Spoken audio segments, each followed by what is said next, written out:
श्री स्वामी समर्थ. जय जय स्वामी समर्थ. नमस्कार मैत्रिणींनो, स्वागत आहे तुम्हा सर्वांचं पुन्हा एकदा माझ्या या नवीन व्हिडिओमध्ये. तर उद्या आहे सोमवार. उद्या असणार आहे 13 जुलै, वार आहे सोमवार आणि या दिवशी आली आहे ज्येष्ठ महिन्याची अमावस्या तिथी. ही अमावस्या सोमवारच्या दिवशी आल्यामुळं ही अमावस्या सोमवती अमावस्या म्हणून देखील ओळखली जाणार आहे. या दिवशी ज्येष्ठ महिना हा संपणार आहे आणि आषाढ महिन्याची सुरुवात ही होणार आहे. तर या अमावस्येची सुरुवात ही 13 जुलै वार सोमवार या दिवशी संध्याकाळी होणार आहे. तर संध्याकाळी बघा 6:50 ही अमावस्या तिथी सुरू होत आहे आणि या अमावस्या तिथीची समाप्ती ही 14 जुलैला दुपारी 3:13 होणार आहे. तर उदय तिथीला शास्त्रामध्ये खूप महत्त्व असल्यामुळं ही जी अमावस्या आहे तर ती मंगळवारच्या दिवशी असणार आहे. तर या मंगळवारच्या दिवशी ही अमावस्या उदय तिथीनुसार ग्राह्य धरली जाणार आहे. तर आपल्याला आपल्या पितरांसाठी काही सेवा उपाय म्हणजेच बघा, तर्पण असेल, श्राद्ध असेल, पिंडदान असेल किंवा आपल्या घरामध्ये असणारा पितृदोष निवारण करण्यासाठी काही उपाय असतील, सेवा असेल, ज्या आपण अमावस्येला करतो, ज्या आपण सेवा आपण करतो, तर ते 14 जुलैला मंगळवारच्या दिवशी आपल्याला करायच्या आहेत. आपल्या धार्मिक शास्त्रात अमावस्या ही खूप शुभ आणि फलदायी मानली गेली आहे. या तिथीला पितरांचं तर्पण, पिंडदान, श्राद्ध किंवा पितरांच्या नावानं अन्नदान, वस्त्रदान करणं, स्नान करणं याला खूप महत्त्व दिलं गेलं आहे. ज्येष्ठ अमावस्या म्हणजे बघा, ज्येष्ठ म्हणजेच वडीलधाऱ्या व्यक्ती. तर ही अमावस्या आपल्या पितरांना समर्पित असते. या दिवशी अत्यंत दुर्मिळ आणि विशेष असा सर्वार्थसिद्धी योग हा जो आहे तर तो सुद्धा तयार झालेला आहे.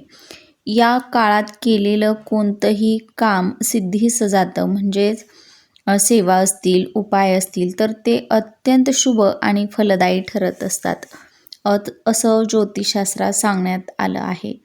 तर या तिथीला पितरांची सेवा जर आपण केली, तर्पण, श्राद्ध, त्यांच्या नावानं स्नान, दानधर्म केला, तर आपल्या जो पितृदोष आहे तर तो दूर होऊ लागतो असं म्हटलं जातं. या दिवशी स्नानाला विशेष असं महत्त्व दिलं जातं.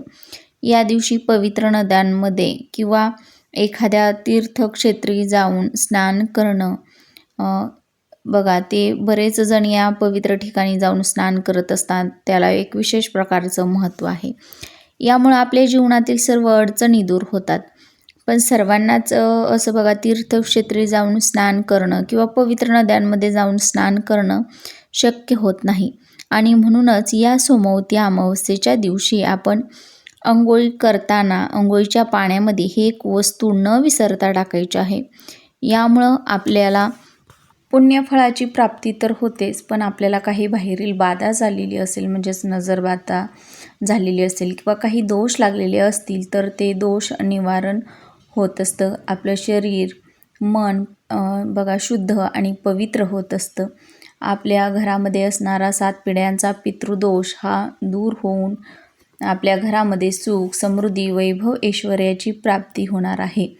तर आपल्याला अंघोळीच्या पाण्यामध्ये कोणती वस्तू टाकायची आहे, कोणत्या वेळेमध्ये टाकायची आहे, याची संपूर्ण माहिती आपण आज या व्हिडिओच्या माध्यमातून पाहणार आहोत. त्यासोबतच आपण कोणत्या शुभ वेळेमध्ये हे स्नान करायचं आहे हे देखील पाहणार आहोत. त्यासाठी तुम्ही हा जो व्हिडिओ आहे तर तो शेवटपर्यंत नक्की पहा. म्हणजे याविषयीची जी संपूर्ण माहिती आहे तर ती तुम्हाला नक्कीच मिळून जाईल. तर हे जे स्नान आहे तर ते आपल्याला मंगळवारच्या दिवशी करायचं आहे. स्नानाचा जो शुभ मुहूर्त असणार आहे तर तो मंगळवारी पहाटे 4 वाजल्यापासून बघा 5 पर्यंत असणार आहे. म्हणजे 4:05 ते पहाटे 5 पर्यंत असणार आहे. जर शक्य झालं तर याच वेळेमध्ये आपल्याला आपल्या घरातील सर्व व्यक्तींनी स्नान करायचं आहे.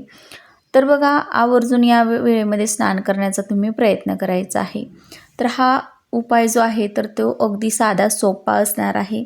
यासाठी आपल्याला काय करायचं आहे, एका छोट्याशा काचेच्या वाटीमध्ये किंवा स्टीलच्या वाटीमध्ये खडं मीठ घ्यायचं आहे.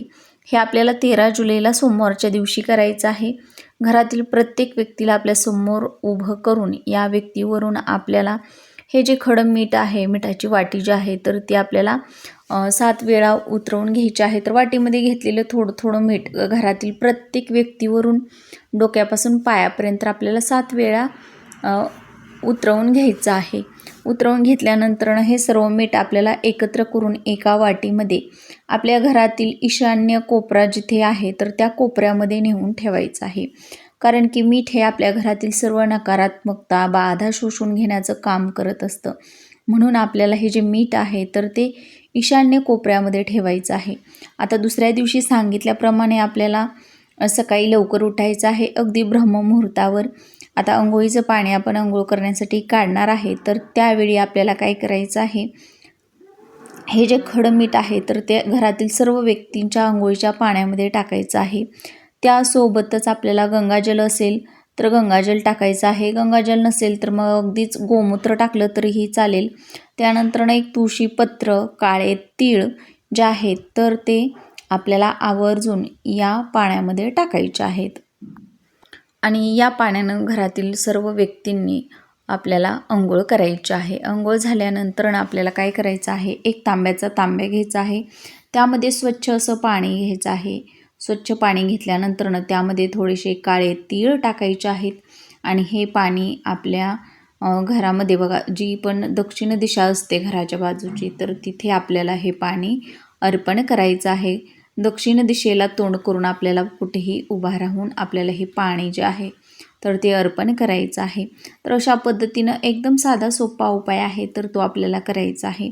हा दिवस पितरांना सुद्धा समर्पित असतो. आपण जर पितरांची सेवा केली तर आपल्या घरामध्ये पिढ्यानपिढ्या चालत आलेला पितृदोष हा देखील नक्कीच दूर होत असतो. म्हणून आपल्याला न चुकता या अमावस्येच्या दिवशी हे जे उपाय आहेत तर ते आवर्जून करायचे आहेत. यामुळं बघा, आपण जे पण कष्ट करत असतो, मेहनत करत असतो, पण त्या कष्टाला, मेहनतीला आपल्या भाग्याची, नशिबाची साथ मिळत नसेल किंवा आपल्या घरामध्ये पितृदोष असेल तर पितृदोषामुळे आपल्या घरामध्ये बऱ्याच अडचणी येत असतात. आपल्या मुलांचे विवाहाचे योग जुळून येत नाहीत किंवा एखाद्या मुलगा खूप हुशार आहे तरी देखील त्याला नोकरीमध्ये त्याची प्रगती होत नसेल किंवा त्याला मनासारखी नोकरी प्राप्त होत नसेल, तर अशा बऱ्याच अडचणी येत असतात. आपल्या घरामध्ये कटकटी, वादविवाद, भांडणे यासारख्या गोष्टी देखील घडत असतात. त्यामुळे या दिवशी आपण आवर्जून आपल्या पितरांचं नामस्मरण करायचं आहे. ओम पितृदेवताय नमः, ओम पितृदेवताय नमः या मंत्राचा आपल्याला जप करायचा आहे. किमान 108 वेळा तरी तुम्हाला आवर्जून जप करायचा आहे. पिंपळाच्या झाडाखाली एक तांब्याभर पाणी अर्पण करायचं आहे. त्यामध्ये देखील आपल्याला काळे तीळ टाकायचे आहेत. आणि मोहरीच्या तेलाचा दिवा हा आवर्जून आपल्याला पिंपळाच्या झाडाखाली प्रज्वलित करायचा आहे. तर हे जे उपाय आहेत तर ते अमावस्येच्या दिवशी केल्यानं आपले पितृ आपल्यावरती नक्कीच प्रसन्न होत असतात. कारण की अमावस्येच्या दिवशी पितृ हे पृथ्वीतलावरती भ्रमण करत असतात आणि म्हणूनच त्यांना प्रसन्न करून घेण्यासाठी आपण त्यांच्या नावानं असं श्राद्ध, पिंडदान, तर्पण या ज्या काही गोष्टी आहेत किंवा दानधर्म केला, स्नान केलं तर ते आपल्यावरती प्रसन्न होत असतात. आणि ज्यावेळी ते आपल्यावरती प्रसन्न होत असतात त्यावेळी आपल्या घरामधील पितृदोष हळूहळू कमी व्हायला लागतो आणि आपल्या घरामध्ये असणाऱ्या सर्व अडचणी दूर होतात, बाधा दूर होतात आणि आपलं प्रत्येक काम हे मार्गी लागत असतं. तर आजची माहिती आवडल्यास व्हिडिओला लाईक करा, शेअर करा आणि चॅनलवर नवीन आला असाल तर प्लीज चॅनलला सबस्क्राईब करा.